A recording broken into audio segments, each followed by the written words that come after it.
Global growth is projected to be 6% this year, which is unchanged from our April forecast. However, the composition has changed.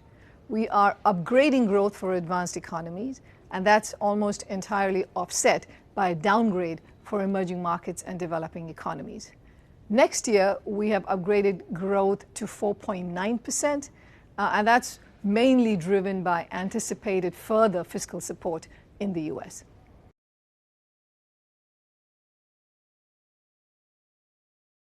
One of the major fault lines remains the pandemic. If we see newer virus variants, which are far more transmissible, like the Delta variant that we're seeing right now, in a world where vaccine access remains highly inequitous, that will have a big hit to the economic recovery. Another major risk and fault line is with respect to financial conditions.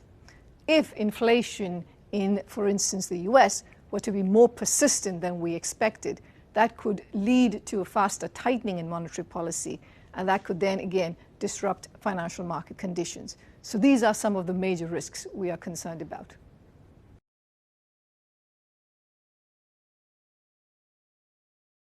First and foremost, the world needs to be more fully vaccinated. This requires multilateral action to make sure that sufficient vaccine doses are made available to developing countries.